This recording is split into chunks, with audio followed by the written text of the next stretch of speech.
നമസ്കാരം. ഇന്നത്തെ വാർത്തകളുമായി ഷാജി കടയ്ക്കൽ. ഇന്ന് ജനുവരി 6 തിങ്കൾ 2025 വാർത്തകളിലേക്ക്. നിലമ്പൂർ ഫോറസ്റ്റ് ഓഫീസ് അടിച്ചു തകർത്ത കേസിൽ PV അൻവർ MLA അറസ്റ്റ് ചെയ്ത് ജയിലിലടച്ചു. ജാമ്യമില്ലാ വകുപ്പ് പ്രകാരമാണ് എടുത്ത കേസിലാണ് അറസ്റ്റ്. പൊതുമുതൽ നശിപ്പിക്കൽ, പോലീസിന്റെ കൃത്യനിർവഹണം തടയൽ തുടങ്ങിയ വകുപ്പുകൾ ചുമത്തി PV അൻവർ MLA ഉൾപ്പെടെ കണ്ടാലറിയുന്ന 11 പേർക്കെതിരെയാണ് കേസ്. PV അൻവർ MLA ഒന്നാം പ്രതിയാണ്. കേസിൽ അറസ്റ്റിലായ PV അൻവർ MLA 14 ദിവസത്തേക്കാണ് റിമാൻഡ് ചെയ്തത്. തവന്നൂർ സബ് ജയിലിലേക്കാണ് അദ്ദേഹത്തെ മാറ്റിയത്. പോരാട്ടം തുടരുമെന്ന് PV അൻവർ റിമാൻഡിന് പിന്നാലെ പറഞ്ഞു. മുഖ്യമന്ത്രി പിണറായി വിജയന്റെ നിർദ്ദേശപ്രകാരമാണ് തന്നെ അറസ്റ്റ് ചെയ്തെന്നായിരുന്നു PV അൻവറിന്റെ ആദ്യ പ്രതികരണം. പിണറായിയുടെ ഇഷ്ടം എന്തോന്നോ അത് നടക്കുമെന്നും ഗുണ്ടാത്തലിനെ കൊണ്ടുപോകുന്ന രീതിയിൽ ഭീകരാന്തരീക്ഷം സൃഷ്ടിച്ചാണ് ഈ നാടകമെന്നും ഭരണകൂട ഭീകരതയുടെ ഏറ്റവും വലിയ തെളിവാണിതെന്നും അൻവർ പറഞ്ഞു. കരുളായി ഉൾവനത്തിൽ ശനിയാഴ്ച രാത്രി മണി എന്ന ആദിവാസിയെ കാട്ടാന അടിച്ചു കൊന്ന സംഭവത്തിൽ പ്രതിഷേധിച്ച് MLAയുടെ നേതൃത്വത്തിൽ DMK പ്രവർത്തകർ പ്രതിഷേധിച്ചിരുന്നു. പ്രതിഷേധക്കാർ അടച്ചിട്ട നിലമ്പൂർ നോർത്ത് DFO ഓഫീസിന്റെ പൂട്ട് തകർത്ത് ഉള്ളിൽ കയറി സാധന സാമഗ്രികൾ നശിപ്പിച്ചു. ജില്ലാ ആശുപത്രിയിലെത്തിയും പ്രതിഷേധിച്ചിരുന്നു. ഇതിനെ തുടർന്നാണ് പോലീസിന്റെ ഈ നടപടി. പൊതുമുതൽ നശിപ്പിച്ച കേസിൽ പേരിൽ PV അൻവറിന്റെ വീട് വളഞ്ഞ് ഭീകരാന്തരീക്ഷം സൃഷ്ടിച്ച് അറസ്റ്റ് ചെയ്യേണ്ട രാഷ്ട്രീയ സാഹചര്യം എന്താണെന്ന് KPC president K Sudhakaran. Anvar പൊതുപ്രവർത്തകനാണെന്നും MLA ആണെന്നും പിടികൂട്ട പുള്ളി അല്ലെന്നും അറസ്റ്റിന് പോലീസ് അമിത വേഗത കാണിച്ചുവെന്നും അതിന് പിന്നിലെ ഉന്നത രാഷ്ട്രീയ ഗൂഢാലോചന വ്യക്തമാണെന്നും സുധാകരൻ പറഞ്ഞു. PV അൻവറിനെ രാത്രി വീട് വളഞ്ഞ് അറസ്റ്റ് ചെയ്ത പോലീസ് നടപടി ഭരണകൂട ഭീകരതയാണെന്ന് രമേശ് ചെന്നിത്തല. അദ്ദേഹം ഒരു MLA ആണെന്നും അദ്ദേഹത്തിൻ്റെ വീട് വളഞ്ഞ് രാത്രിയിൽ അറസ്റ്റ് ചെയ്യേണ്ട സാഹചര്യങ്ങളൊന്നും നിലവിലില്ലെന്നും ചെന്നിത്തല പറഞ്ഞു. മുൻകാലങ്ങളിൽ നടന്ന രാഷ്ട്രീയ പ്രശ്നങ്ങളെ തുടർച്ചയായ സർക്കാർ ഭരണകൂട ഭീകരതയുടെ ഏറ്റവും വൃത്തികെട്ട മുഖം കാണിക്കുന്ന സംഭവമാണെന്നും രമേശ് ചെന്നിത്തല പ്രതികരിച്ചു. നിലമ്പൂർ കരുളായി വനത്തിൽ കാട്ടാനാക്രമണത്തിൽ മഞ്ചേരി പൂച്ചപ്പാറ കോളനിയിലെ മണി കൊല്ലപ്പെട്ട സംഭവം വനംവകുപ്പ് നടത്തിയ കൊലപാതകമാണെന്ന് PV Anwar MLA.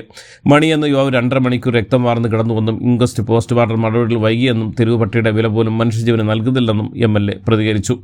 PV Anwar MLAയുടെ നേതൃത്വത്തിൽ ഇന്നലെ നടത്തിയ പ്രതിഷേധത്തിൽ നിലമ്പൂർ ഫോറസ്റ്റ് ഓഫീസ് അടിച്ചു തകർത്തിരുന്നു. മലപ്പുറം കരുളായിൽ ശനിയാഴ്ച രാത്രിയുണ്ടായ കാട്ടാനാക്രമണത്തിൽ മരിച്ച ആദിവാസി യുവാവ് മണിയുടെ കുടുംബത്തെ ഏറ്റെടുക്കുമെന്നും വനംവകുപ്പ് മണിയുടെ ഭാര്യയ്ക്ക് വനംവകുപ്പിൽ താൽക്കാലിക ജോലി നൽകുമെന്നും ഭിന്നശേഷിക്കാരിയായ മൂത്ത മകളുടെ ചികിത്സ വനംവകുപ്പ് ഏറ്റെടുക്കുമെന്നും DFO അറിയിച്ചു. മണിയുടെ കുടുംബത്തിലുള്ള 10 ലക്ഷം രൂപ ധനസഹായം ഉടൻ നൽകുമെന്ന് സൗത്ത് വയനാട് DFO അറിയിച്ചു.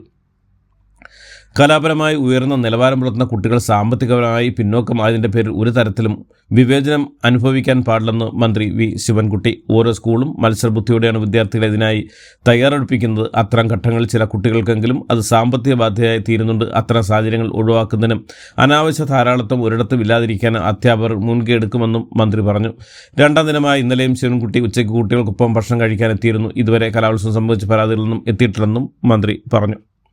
സംസ്ഥാന സ്കൂൾ കലോത്സവത്തിന് സൗജന്യ യാത്രാ സൗകര്യം ഒരുക്കി KSRTC 10 ഇലക്ട്രിക് ബസ്സുകളാണ് കലോത്സവത്തിനായി സർവീസ് നടത്തുന്നത്. വിവിധ വേദികളെ ബന്ധിപ്പിച്ച് രാവിലെ 8 മണി മുതൽ രാത്രി 9 മണി വരെയാണ് KSRTC ബസ് സർവീസ് നടത്തുന്നത്. വേദികളിൽ നിന്ന് പുത്തരിക്കണ്ടം മൈതാനത്തെ ഭക്ഷണ കേന്ദ്രത്തിലേക്കാണ് പ്രധാനമായും ബസ് സർവീസ്.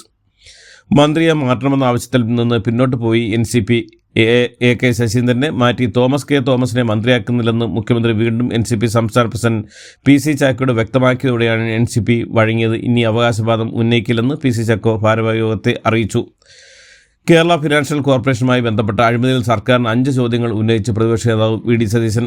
അനിൽ അംബാനിയുടെ കമ്പനികൾ സാമ്പത്തികമായി തകർന്നുകൊണ്ടിരിക്കുന്ന കാലത്ത് RCF അല്ലെങ്കിൽ കേരള ഫിനാൻഷ്യൽ കോർപ്പറേഷൻ 60.80 കോടി രൂപ നിക്ഷേപിച്ച് സംസ്ഥാന ഖജാവിന് 101 കോടി രൂപയുടെ നഷ്ടമാണ് ഇതുവരെ ഉണ്ടാക്കിയതെന്നും അദ്ദേഹം പറഞ്ഞു.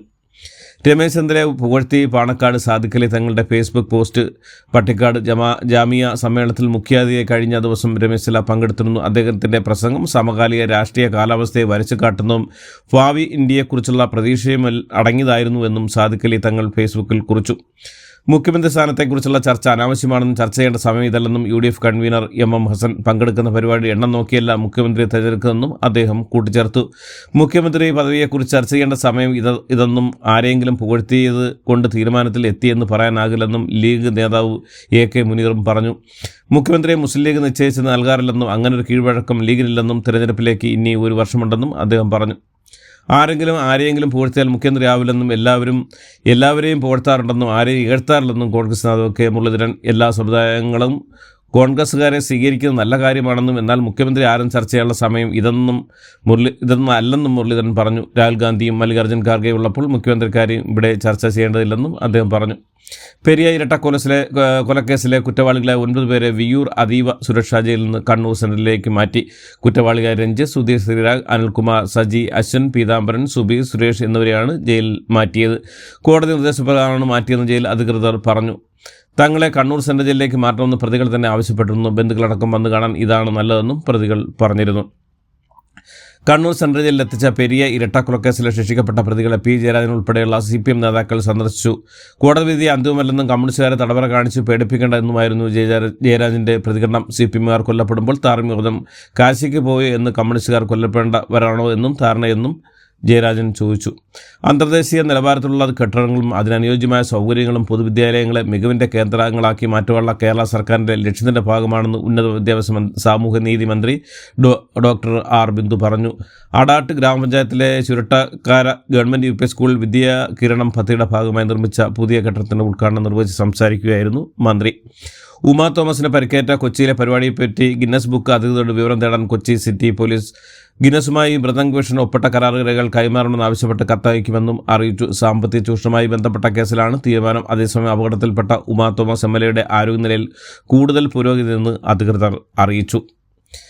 കലൂർ സ്റ്റേഡിയത്തിലെ നൃത്തപരിപാടിക്കിടെ ഉണ്ടായ അപകടത്തിന് കാരണം GCDAയും കോർപ്പറേഷൻ തമ്മിലുള്ള ആശയവിനിമയം ഉണ്ടായിരുന്നതാണെന്ന് കോൺഗ്രസ് നേതാവ് ദീപ്തി മേരി വർഗീസ് 29-ാം തീയതിയിലെ പരിപാടിക്ക് കോർപ്പറേഷനിൽ അപേക്ഷ നൽകിയത് 22-ന് വൈകിട്ടാണെന്നും ദീപ്തി മേരി വർഗീസ് ആരോപിച്ചു. വയനാട്ടിലെ DCC ട്രസ്റ്റിൻ്റെയും മകൻ്റെയും മരണം കൊലപാതകം തന്നെയാണെന്ന് വിമർശനവുമായി LDF മുൻ കൺവീനർ EP ജയരാജൻ.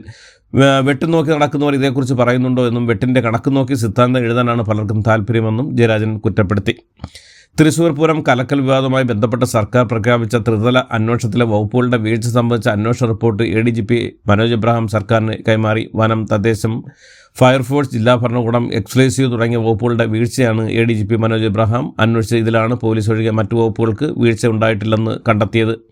വിമാനത്തിൽ വെച്ച് മദ്യപിച്ച് ബഹളമുണ്ടാക്കിയ മലയാളി യാത്രക്കാരനെതിരെ കേസെടുത്തു. എയർ ഇന്ത്യ എക്സ്പ്രസ് വിമാനത്തിൽ ദോഹയിൽ നിന്നെത്തിയ തൃശൂർ സ്വദേശി സൂരജിനെതിരെയാണ് കേസെടുത്തത്. മദ്യപിച്ച സൂരജ് വിമാനത്തിൽ വെച്ച് ബഹളമുണ്ടാക്കുകയായിരുന്നു. യാത്രക്കാർക്ക് അസൗകര്യമുണ്ടാക്കിയ സൂരജിനെതിരെ വിമാന ജീവനക്കാരുടെ പരാതി തുടർന്നാണ് നെടുമ്പാശ്ശേരി പോലീസ് കേസെടുത്തത്. തിരുവല്ലയിലെ സ്വകാര്യ മെഡിക്കൽ കോളേജ് ആശുപത്രി ചികിത്സയിൽ കഴിയുന്ന SNDP യോഗം ജനറൽ സെക്രട്ടറി വെള്ളാപ്പള്ളി നടേശനെ മുഖ്യമന്ത്രി സന്ദർശിച്ചു. പന്നിയങ്കര ടോൾ പ്ലാസയിൽ പ്രാദേശികവാസികളിൽ നിന്ന് ടോൾ പിരിക്കാനുള്ള നീക്കം താൽക്കാലികമായി നിർത്തിവെച്ചു. കഴിഞ്ഞ ഒരു വർഷം കേരളത്തിൽ നടന്ന അപകടങ്ങളെക്കുറിച്ചും അതിൽ മരണം സംഭവിച്ചതിനെക്കുറിച്ചുമുള്ള കണക്ക് പുറത്തുവിട്ട് മോട്ടോർ വാഹന വകുപ്പ്.